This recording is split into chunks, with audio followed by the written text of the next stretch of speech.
Welcome back to Joe Stunner Boxing. Simon Jordan is someone I don't know a great deal about. I don't listen to TalkSport because I don't have the time.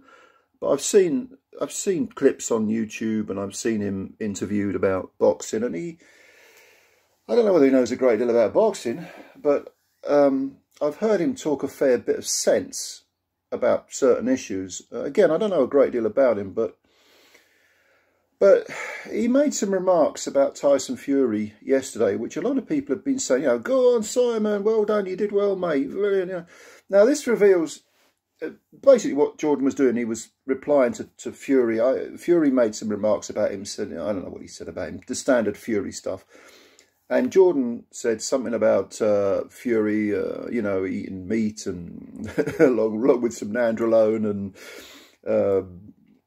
he was a contradiction, and, get on with the fight, basically, all this sort of thing. Now, there's two things that strike me about this. Number one, a lot of people are really applauding Simon Jordan, and a lot of people are saying, now, well done, mate. And a lot of people seem surprised that someone would say this. Now, that's two things that spring to mind on this issue, right? Number one, journalists are supposed to do that. They're supposed to ask the awkward questions. They're not supposed to be cheerleaders, not if they're real journalists. They're supposed to criticise. They're supposed to raise issues and get explanations from people. If there is some sort of issue, I don't know, it could be making a fight, it could be a drug issue, PED test, it could be anything. It could be if he's talking to a promoter, why can't this fight be made? This is what journalists, in this case boxing journalists, are supposed to do. They're not cheerleaders. If you're a journalist of any type, if you're a political correspondent, if you're writing an article on a social issue, if you're interviewing a celebrity, it could be anything, but you're supposed to ask the awkward questions. You're not there to make friends. You're there to be a journalist, and the fact that Simon Jordan people are almost surprised at this, is very, very revealing, because it shows that very few people in the modern world are real journalists. And normally the ones that are not the ones that are, have the bigger names. They're normally the sort of unsung heroes of journalism, because real journalism is tough. Real journalism is, you're sticking your head above the parapet. You're risking getting your head blown off.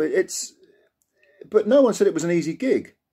That's real journalism. Holding politicians, for example, to account, delving into the sort of illicit skullduggery that goes on within corporations. That's what journalists are supposed to do. And if you're a sports journalist, you ask equally awkward questions. People are surprised about that. They're really, really surprised. Now, that's the first thing. So well done to Simon Jordan, by the way. I don't know much about him, but well done to him. You're doing all right, mate. From what I can tell, from what I've read, you're doing okay. Keep doing what you're doing, unlike certain other people. Gareth A. Davis. Right. Number two, the second thing that strikes me about this, and this is pretty obvious, really, if you in any way objective, but Tyson Fury and John Fury, to a lesser extent, and probably Tommy and a few others, they are, well, let's concentrate on Tyson, because he's the fighter. The whole family, predominantly Tyson as the kingpin of the family, are weak, mentally weak. Or should I say they have weak egos? Slightly different thing. Because they've now got to the point where any kind of criticism at all, anything that's less than absolute, well, arse-kissing, sycophancy, whatever word you want to use, anything that's less than that, anything that's deferring to the great king, the Gypsy King, is considered a slight. So they then go into one. Fury throws his toys out of his pram like he did with that True Geordie thing. John starts ranting and raving and taking his shirt off and showing his moobs and all this crap. And this is not the sign of somebody who is in control of their emotions. This is not the sign of someone who's in control of his ego. And it's not the sign of someone who is mentally as strong as he wants us to think he is. Now, I've always been a little bit amazed that people talk about Fury as being great at mind games, because it's true he's been able to tie, say, Deontay Wilder up in knots, because Deontay Wilder is purely ego-driven. So, of course, he's got buttons so that are staring you in the face that you know which buttons to push to wind him up. Or if you take Vladimir Klitschko, when Fury basically got the better of him mentally, Klitschko had things his own way for way too long. He was undefeated in nearly a decade. He was used to having everything negotiated his own way at press conferences because he's, what did he call himself? Dr. Steelhammer, was that his name? Because he's got an academic qualification. He was able to sit there and hold court at press conferences. And Tyson Fury came along and mentally beat him up. Why? Because Klitschko had gone soft. He'd had too much his own way. But that doesn't mean that because Fury can get the better of people like that, that he's some great master of psychology. Because he himself, certainly now, and I think always, there's always been an element where he is soft himself. Or not soft is not the word, but vulnerable himself. He's got buttons that can be pushed, evidently so. And the more, money he's made, the more pay-per-views. He's had his books out. I think didn't he record a record at Christmas or something like that with Robbie Williams or something? The more of a celebrity he's become, the more psychologically soft he's become. He's actually become similar-ish to what Klitschko was when Fury wound him up. He's so easy to wind up. He's so easy to hurt, to damage, because his ego can't take it. I've always thought there's something about Fury that's psychologically brittle. And I definitely think a lot of his dislike for Anthony Joshua comes from the fact that Joshua became a big celebrity, the mums and dads' favourite, the granny's favourite, he transcended the sport somewhat. So even though I always thought Fury would in the boxing ring would get the better of AJ, the fact that Joshua, while Fury was failing drug tests and putting on 10 stone, while AJ was flying, he was doing great numbers, and I always thought Fury resented this.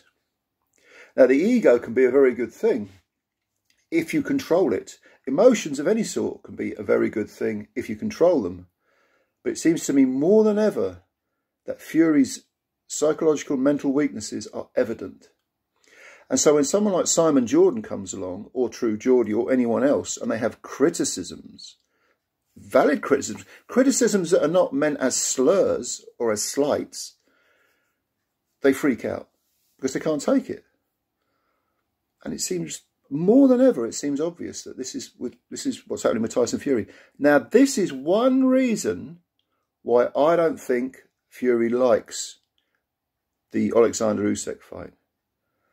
Because even though in the ring Fury has proved himself to be nothing more than fantastically brave and courageous, no dispute there, he kind of knows that he can't get the better of Usyk mentally, psychologically. He knows that Usyk controls his ego, controls his emotions. And Fury knows that he can't do that he can't always do that. I've always thought from the word go that Usyk gets the better of any sort of so-called mind games. A lot of what passes for this phrase mind games is really just people hurling insults at each other and behaving like a couple of kids in a playground. But if you want someone who can really get into someone's psyche, look no further than Alexander Usyk. Because he can control himself. He may have very, very strong emotions. I'm sure he does. He may have an ego which propels him to want to be the undisputed heavyweight champ, but he controls it. That's Fury's weakness. He can't do that. He can't do that.